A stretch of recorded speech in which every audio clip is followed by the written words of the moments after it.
mga kabayan, ako po si Sohaila Ahmad at today sa aking vlog, pag-uusapan natin ang isang napakahalagang tanong. At ang tanong yan ay, paano nga ba? Nawala ako. Okay. Paano nga ba naka-organisa ang ating lipunan? Alam nyo ba na ang mga social structures tulad ng pamilya, edukasyon o pamahalaan ay isa sa mga nagtatakda ng direksyon sa ating mga buhay?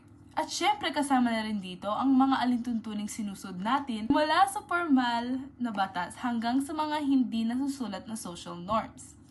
At uunahin natin yan sa pamilya. Unahin natin ang pamilya.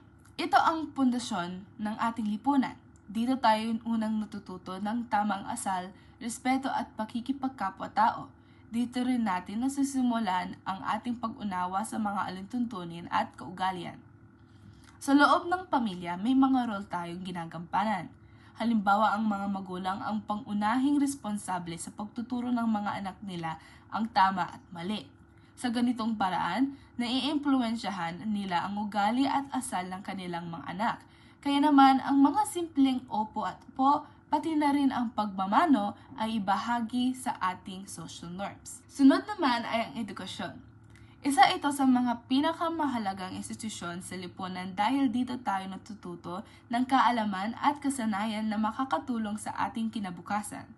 Sa paaralan, may mga formal rules na sinusunod, gaya ng pagsusuot ng uniforme, paggalang sa mga guro, at pagsunod na sa oras. Pero bukod dito, natututo rin tayo ng mga informal na norms tulad ng pakikisama at parespeto sa mga opinyon ng iba. At syempre, hindi natin makakalimutan ang pamahalaan. Dito umiikot ang iba't ibang batas at pulisya na nagbibigay gabay sa ating mga kilos. Ang mga batas ay tinatawag natin na formal na alintuntunin dahil nakasulat ito at pinapatupad ng gobyerno. Kapag nilabag mo ang mga ito, may kaparusahan. Halimbawa ang hindi pagsunod sa traffic rules o hindi pagbabayad ng buwis. Pero hindi lahat ng alintuntunin ay formal. Meron ding mga hindi nakasulat sa patakaraan pero naman sinusunod natin sa pang-araw-araw na buhay.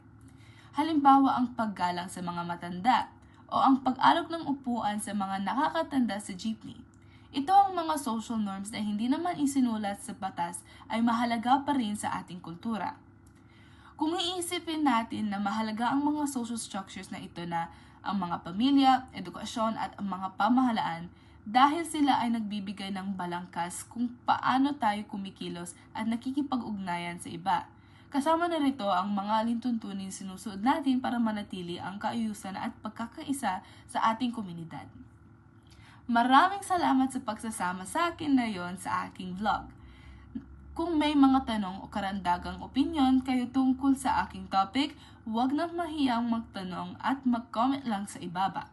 Huwag kalimutan rin mag-subscribe at i-click ang notification bell para sa mga susunod na vlog galing sa Catalyst Cove.